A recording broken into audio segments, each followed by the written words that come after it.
Good morning to all of you, and warmly welcome to our webinar series called Special Issue, which is a series presenting new Nordic media and communication research by exploring newly published special issues of Nordic journals.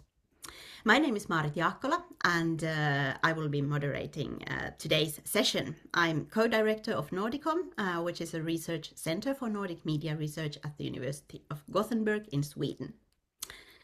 Today we have a journal which is focused on an interdisciplinary field of cultural studies and comes from Finland. And today it's my pleasure to present the journal as well, because I happen to be the editor-in-chief of the journal. So we will highlight one special issue, which was the first issue of the year, which is called The Fascination of Fascism. So we are talking about nationalist and authoritarian cultures and how they are visible in contemporary society of Finland, but maybe also in the Nordics in more general. So we will have a presentation of this special issue by the co-editor Kimi Kärki, who comes from the University of Turku. And then we will hear a presentation of a specific article called The Effective Legacy of Fascism, Allegory, Parody, Provocation and Exploitation of Finnish Popular Music in the 1970s, presented by Kari Kallioniemi from the University of Turku. And it will be commented by Aila Mustamo, who also comes from the University of Turku. And then at the end, we will have some questions and answers and may perhaps hear a bit more about the project which lies behind this particular special issue.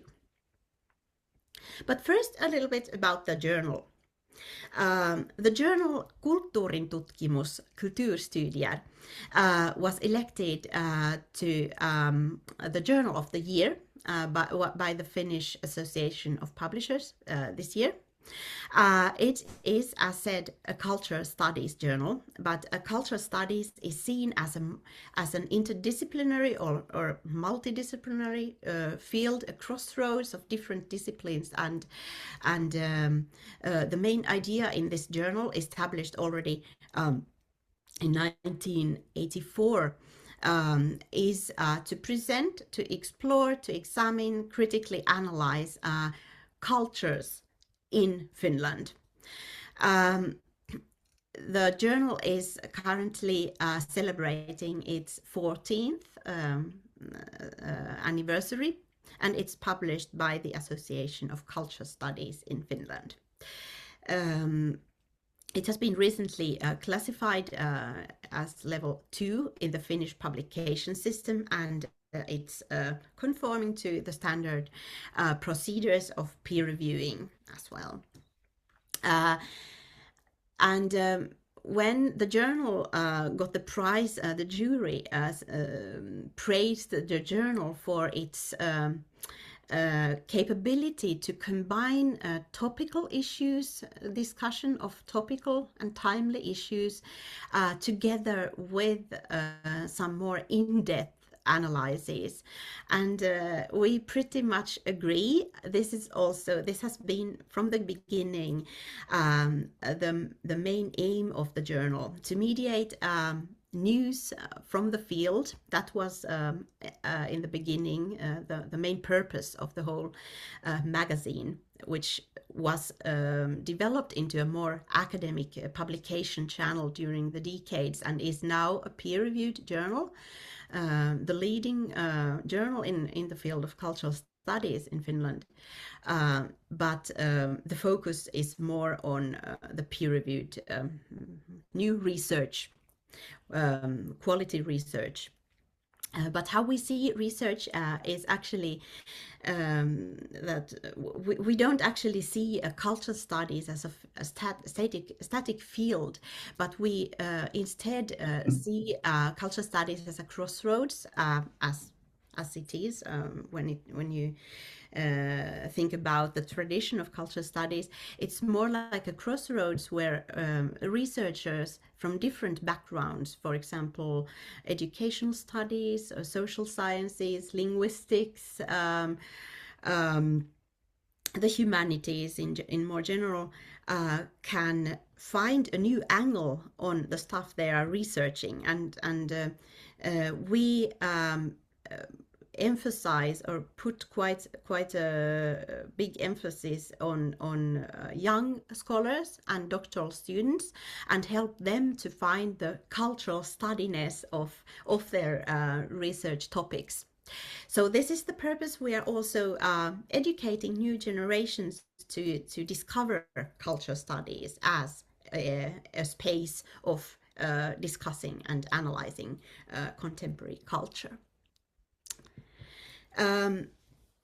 We have 11 persons in the editorial board, and then as you saw in my previous slide, we also have, it's still a printed magazine as well, a printed product, and our graphical designer Sami Saresma is doing a great job by creating the cover for each issue as well. So this is something we really want to stick to, even if all academic publishing is becoming more and more digital. We still want to have the printed product as well.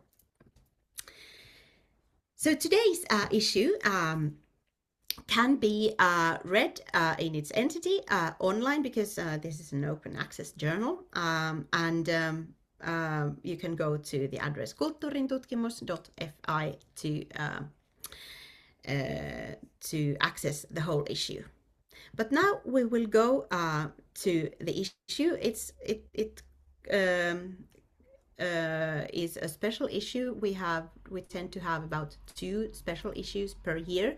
The journal is published 4 times a year, so 2 of them, of the issues, tend to be special issues, and this particular issue was guest edited by Kari Kallioniemi, Kimi Kärki and Aila Mustamo. It consists of 4 articles and an editorial, and it's based on the ongoing 3-year project, Fascination and Effective Heritage of Fascism in the Finnish Culture, funded by Kone Foundation. So it will now be presented by the editors. So I'll give the screen to Kimi Kärki from University of Turku. Thank you very much, Maarit. I'm actually right now fully employed by University of the Arts Helsinki and the Sibelius Academy. I teach cultural study of music there, but I am also affiliated to University of Turku because of this project, which is kind of based in International Institute for Popular Culture there. What I would like to begin with, I'll just share my little PowerPoint here. Just a second. Here we go, and there. So the project was funded for 3 years, but because of several changes within the funding periods, we actually are delighted to be going on until next year. So Fascinating Fashion and its Affective Heritage in Finnish Culture from 2021 to 2025 is the timeline, and we have 6 researchers within the project.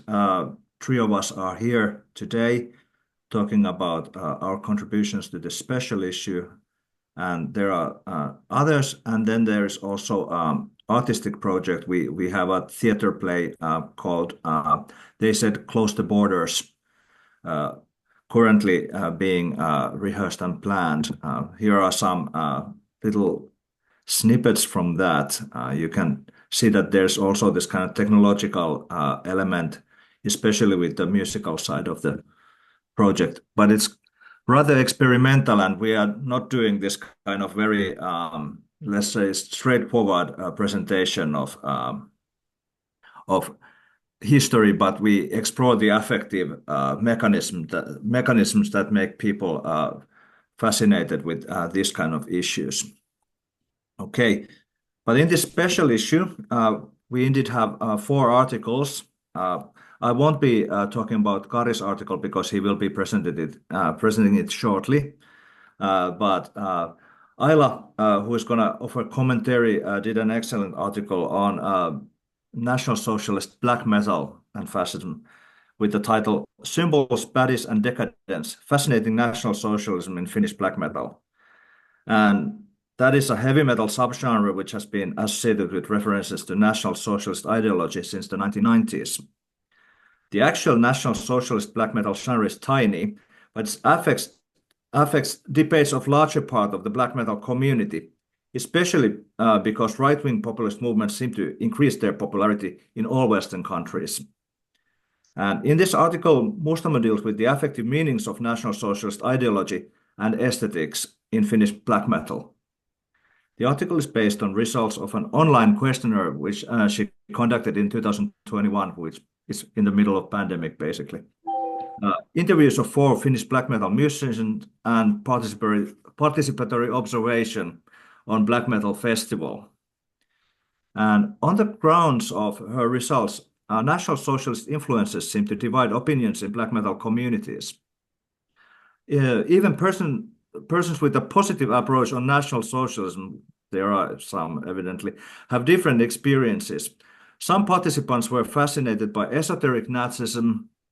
Others got excited by the idea of Nazis as the ultimate evil in Western popular culture. And references to National Socialism even helped to put into words ideals of decaying modernity. And some respondents thought that National Socialist influences have become more common as a result of the recent cultural wars of the mainstream society. Although members of the black metal community tend to consider black metal as a lifestyle, not just a musical taste, on the grounds of this study, even persons who identify themselves as National Socialists do not attempt to affect the society. So it's kind of closed circle in a way. And black metal does not seem to be a gate to far-right activism. And as I mentioned, this study was conducted during the COVID pandemic, and interaction with the participants was mainly performed online. And in this article that Mustamo wrote, she considers it as an ethnographer that she is able to understand the affective side of cultural phenomenon if the fieldwork is conducted online and includes only textual material. So it was challenging kind of as a research setting, but I'm really pleased with how the article turned out in that regard. So that's the second article of the special issue. Then the third one was conducted by Emeli Hakoköngäs, Otto Halmesvaara, Jari Martikainen, and Inari Sakki. And the title in English is Memes and Fascist Aesthetics, a visual rhetorical analysis of communication by the Nordic resistance movement in Finland, which was then later forbidden as an organization. So there was kind of legal action against this kind of right-wing organization. And the significance of social media in disseminating the message of extremist movements, mobilizing supporters, and capturing the interest of new audiences has grown, according to their analysis. This necessitates the ability of these movements to adopt new forms of communication and influence and to adjust their expression to the expectations of different audiences.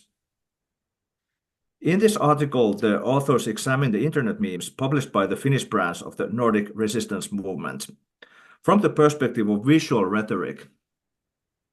Internet memes refer to visual and often humorous digital content created, modified, and shared by internet users.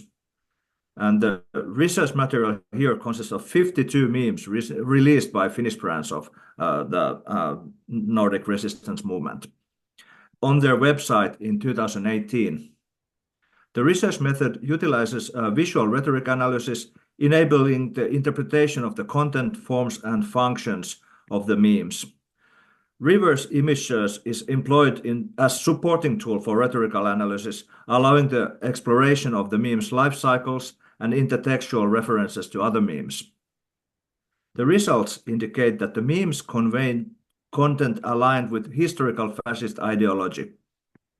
And anti-Semitism, xenophobia, disdain for the movement's opponents, and glorification of the movement's activities constituted the key contents aimed at addressing both the movement's supporters and broader audiences. So that was the third article. And the last but not least, another meme article was conducted by Petri Saarikoski, Jenna Peltonen, and Rami Mähkä. And the title is Memes of World War II in the Ukrainian War between 2022 and 2023. And this article focuses on memes that have been popular during the Russian invasion of Ukraine. They analyze memes that connect to the imagery of the Second World War by utilizing Nazi symbolism. And their research focuses on the memes published between February 2022 and February 2023 on social media platforms like Reddit and Twitter. And most of these memes are making parody of Russian war propaganda. And in Ukraine's own counter-propaganda, the invader is portrayed as genocidal Nazi enemy against which the country is defending itself under the leadership of heroic President Volodymyr Zelensky. The published memes connect to the historically ambiguous backgrounds of the conflict, and the author's research shows how and in what way meme imagery functions not only as an ideological field of struggle, but also in bringing out interpretations in which the history of the Second World War appears in new perspective and in this kind of technological platform. So we have popular music, and then we have meme cultures in this special issue. And I would now like to invite Dr. Kari Kallioniemi to talk about his research article within the special issue. The floor is yours, Kari. Thank you, Kimi, and thank you, Marit. I'll just share my PowerPoint quickly. Yeah.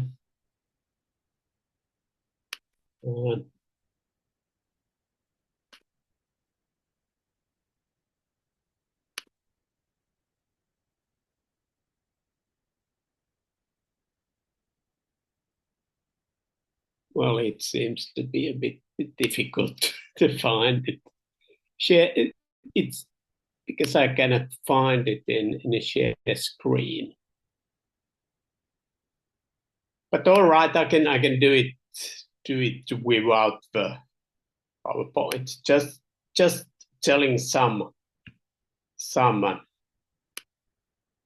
basic points about my article. So in this project and also in this article, my special sub-project is and was about the exploitation of fascism and Nazism especially in the 1960s and 1970s popular culture.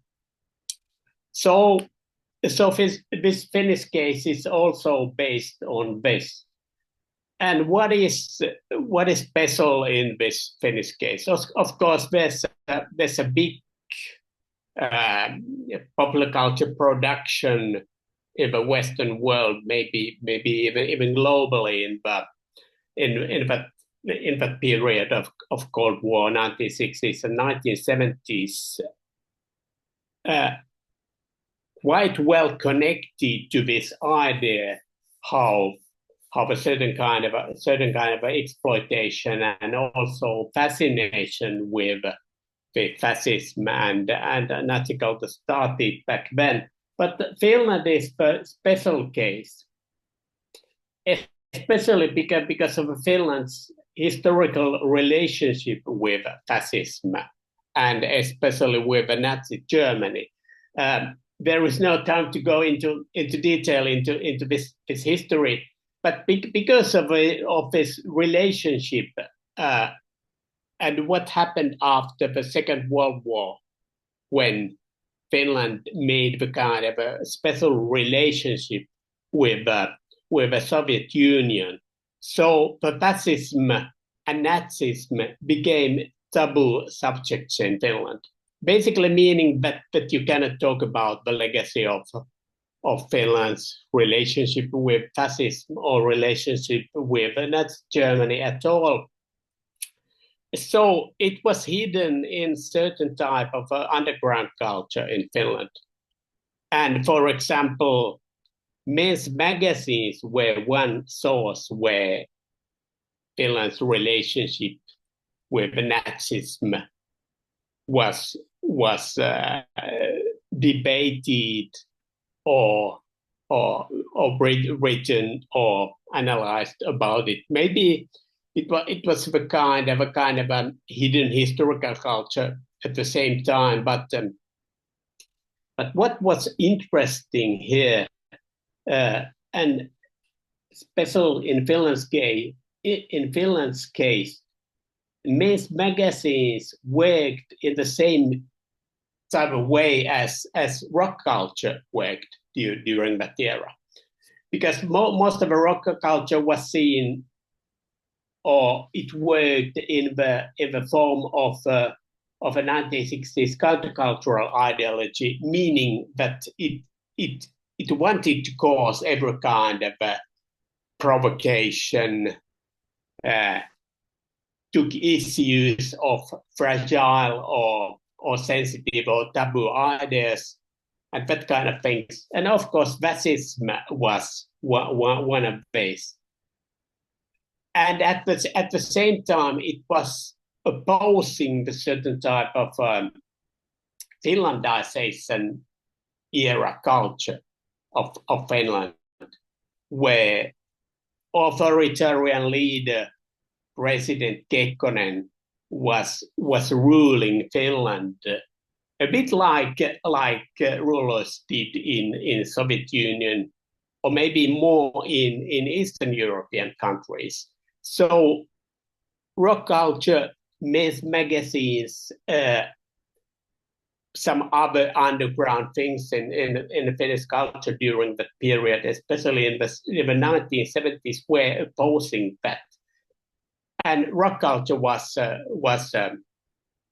influential in the West too. So in my article, I took 4 cases from that period.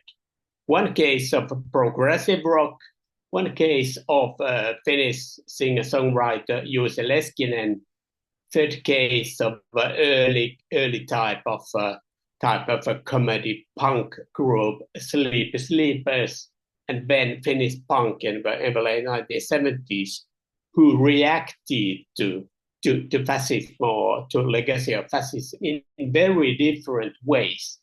And what is my basic argument in this article? The argument is that they used different kind of effective strategies,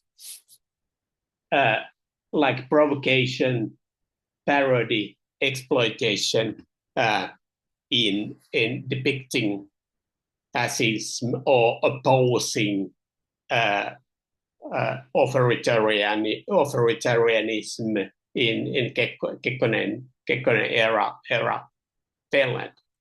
So one really good example of this era is that fascism was seen because of the political rhetorics of Kekkonen and Soviet Union era as the kind of a part of a Western capitalist values, meaning that Western capitalism somehow was the post-war extension of fascism. This is very complicated, nuanced, difficult topic to solve thoroughly now here. But this, if I were to put it into a nutshell, this was one of a very important case of using fascism as an allegory. Fascism was an allegory for capitalism in that kind of a countercultural rock production. I think I've made my 10 minutes now.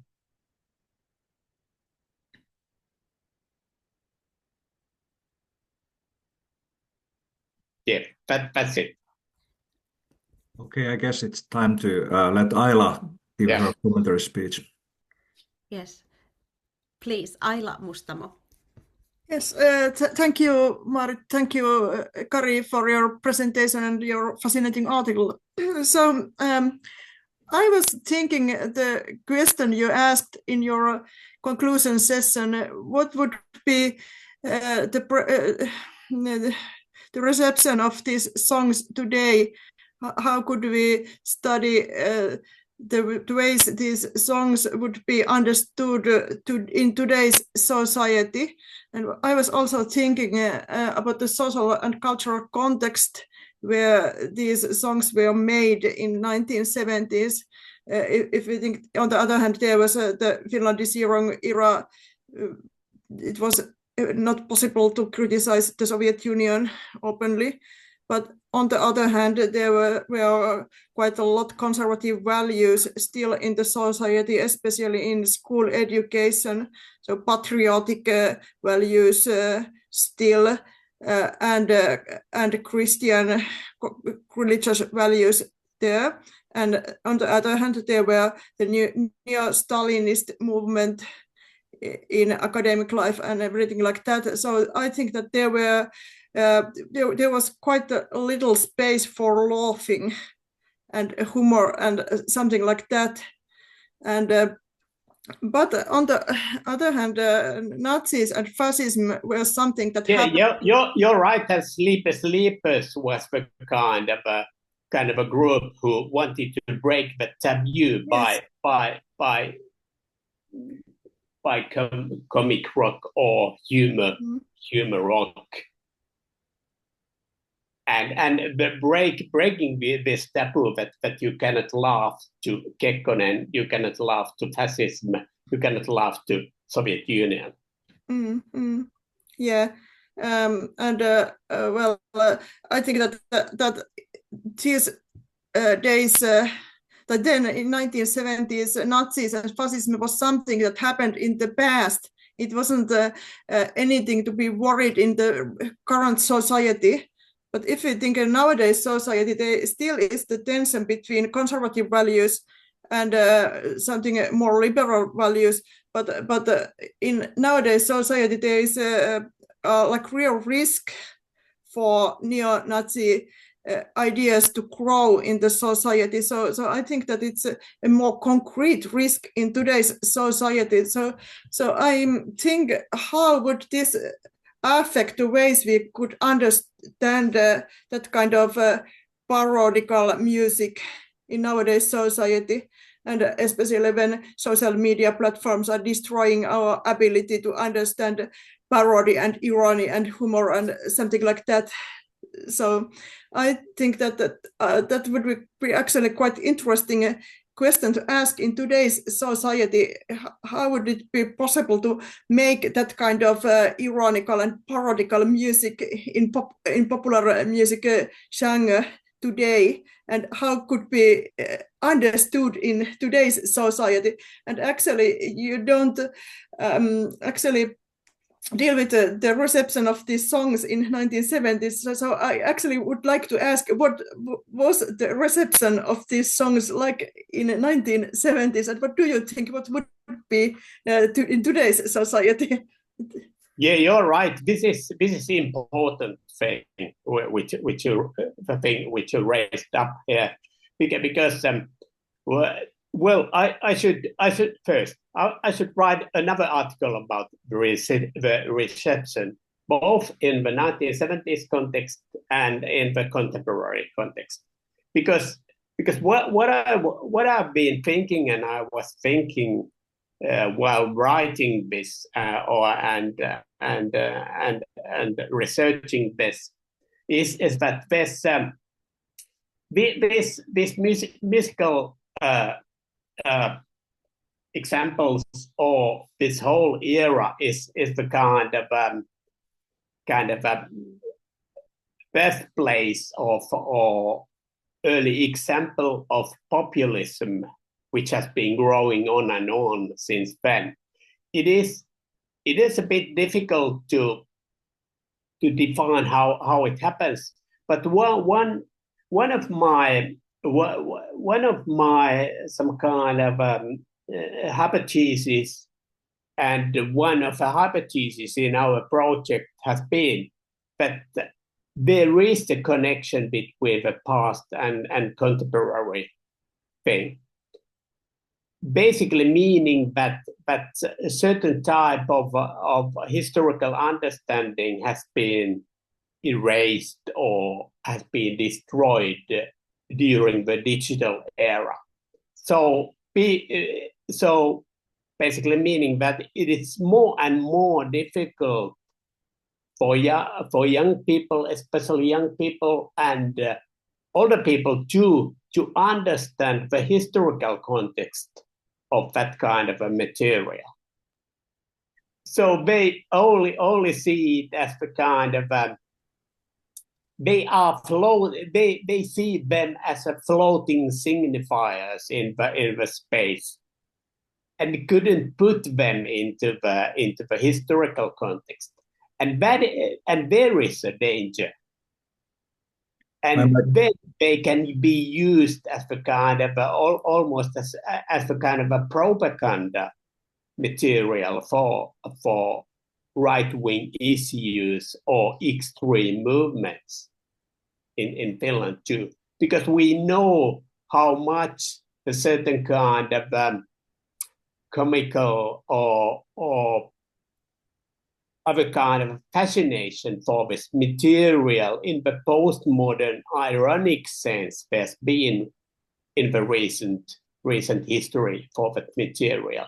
So it's only seen, or these are mostly seen through the prism of parody or irony or laughter, not through the whole historical meanings and different kind of historical meanings there are in this material. That is the danger, I think.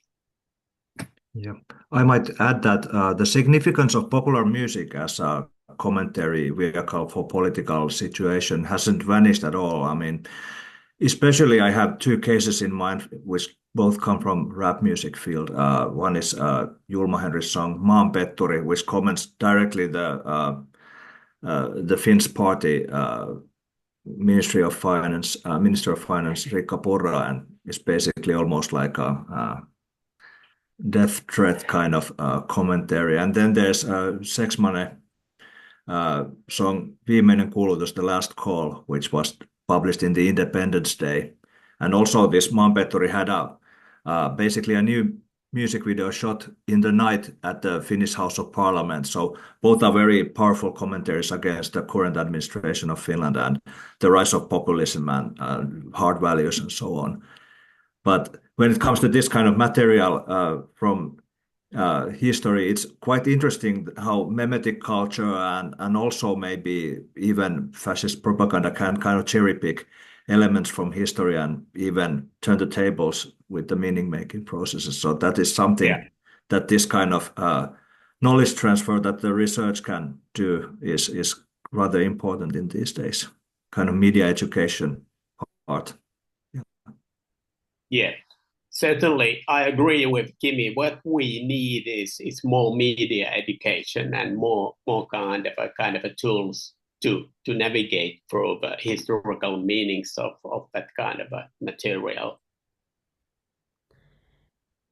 You have been analyzing the material very well, but also when it comes to these media educational interventions, who would you think the primary target group of this kind of education would be? Is there a group of people who is maybe more responsive or receptive towards the effective strategies that are at play in your materials? What's your take on that?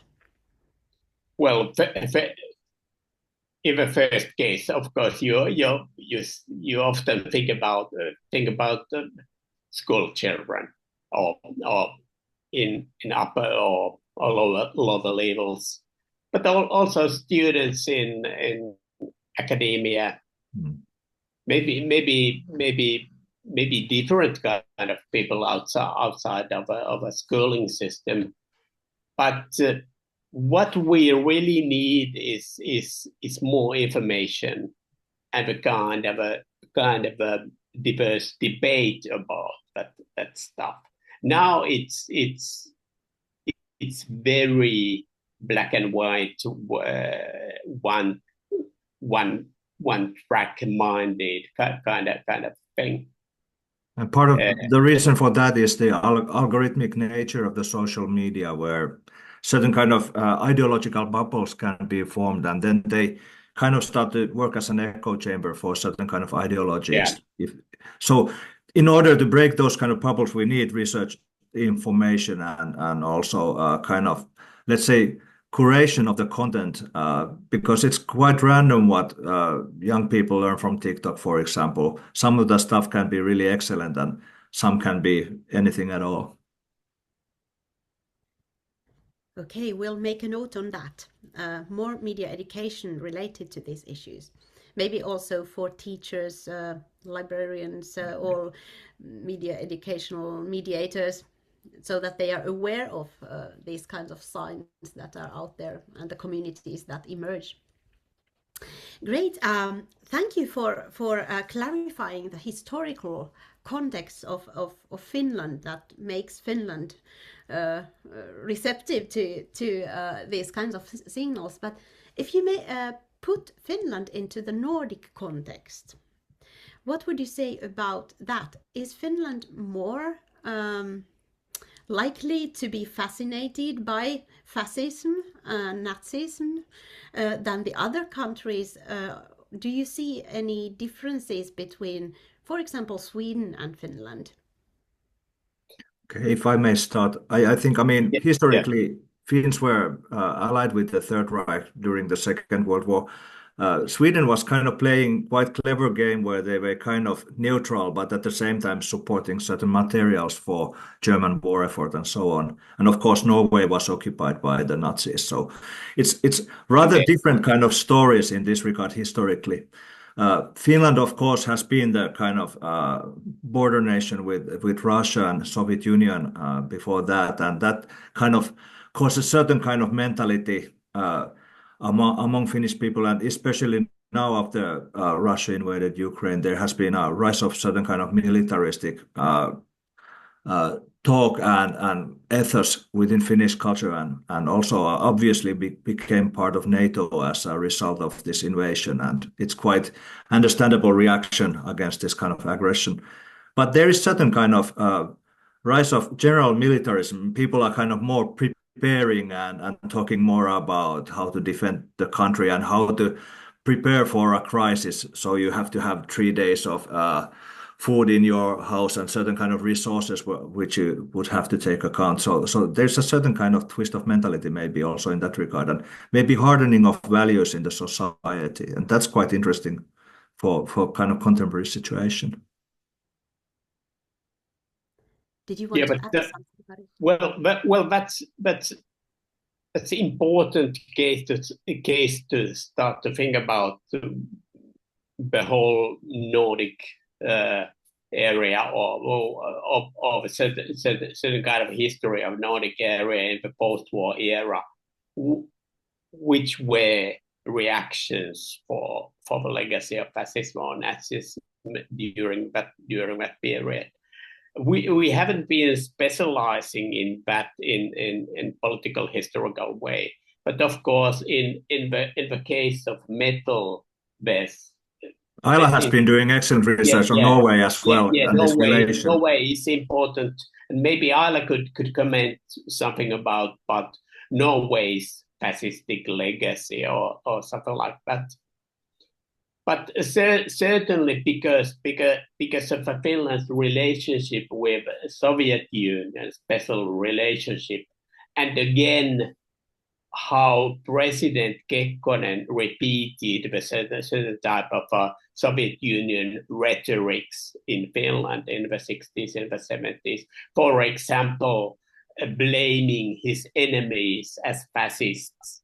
It's very difficult to imagine that, but in other Nordic countries, in Sweden, Norway, or Denmark, there was that kind of a rhetoric used. That certain type of important top politician could use that kind of a rhetoric. Or maybe there was between right and the left, but as I mentioned, it's not the topic. I've been, or we have been very much into the political historical way.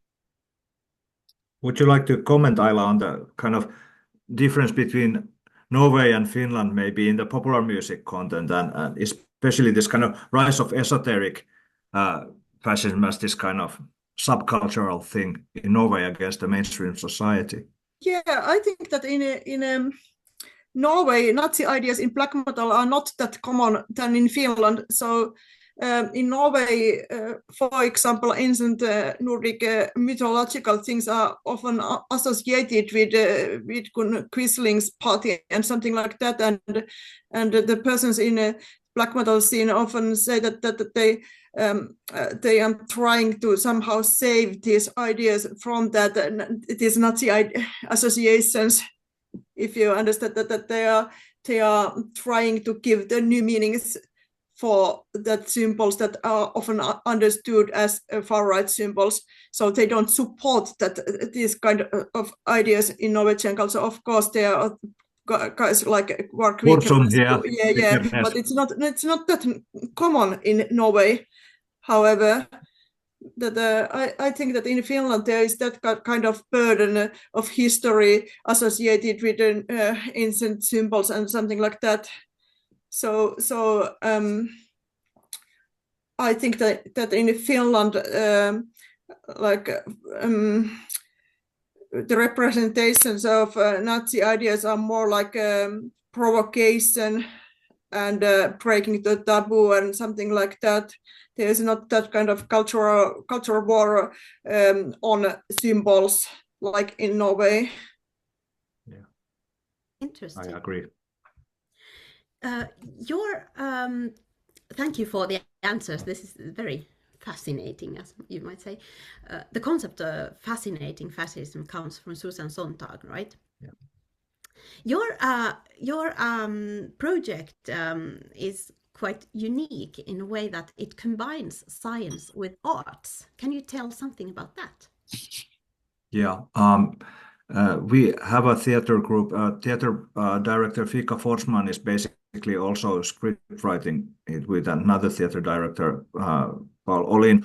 And they are kind of, what we are doing is to look at the kind of Finnish kind of a nationalism, not only this kind of fascist legacy, but this kind of nationalism and its symbols in the context, how it works as this kind of affective thing in general, and then to look at the kind of dark underbelly of that in terms of how it turns into subcultures where fascism has been. Of course, it was not a subculture maybe in the 30s, late 20s, early 30s, Lapuan League and so on.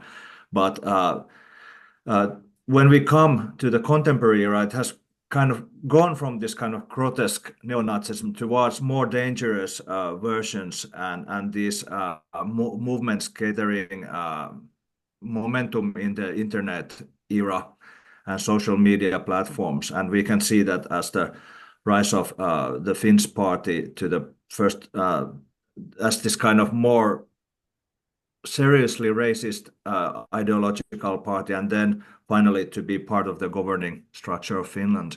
And then, of course, there are more radical groups than that moving quite openly, for example, marching in the Finnish Independence Day now. And that has been, there has been a lot of media debate on that in the last few days, because one of the members of the parliament was giving a talk and marching with them which is, and it's unfortunate, he's also a historian, so it's kind of, for us historians, it has been quite alarming that this kind of thing can take place. But the artistic side of the project, we want to look at the affective strategies that propaganda uses, for example, multimodal thinking where we can talk about the aesthetics of the spectacle and how this has been used already by the Nazis in their rallies in the 1930s, and how these kind of strategies have kind of become established part of the popular culture later, and of course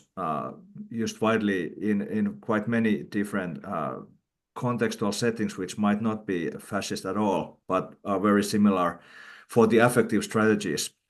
And so now we look at the meme culture and propaganda and use of music, and this theater play kind of takes the movement, sound, and the notions of power and kind of study it through this kind of theatrical expressions, and also the use of digital equipment and kind of modern technology in that context. But the idea is not to be kind of very preachy and, fascism is bad, but to look what are the kind of affects that are kind of used in this context, and how we all kind of can become aware of how we are being moved by them. Great. Now we are running out of time. So thank you, Kimi Kärki, Kari Kallioniemi, and Aila Mustamo. You can read the issue as said online. It's in Finnish, but there are also English language abstracts, and you are also writing something in English. Yes. Yeah. We may also put some of the musical pieces mentioned here and even beyond online, because there are certainly materials online, so we can link to them. Now, just a short note about the next webinar. You can see the webinar programs at Nord Media Network at .org under collaborations. If you go in the menu to collaborations, you can see the webinars, and there is a section for our special issue webinar series. So the next one will be delivered next year, 2025, and it will be about educational sciences and analysis of textbooks. So thank you for joining us today. Thank you for the presentation of the special issue of Kulttuurintutkimus, Kulturstudier, and hope to see you next time. Bye bye.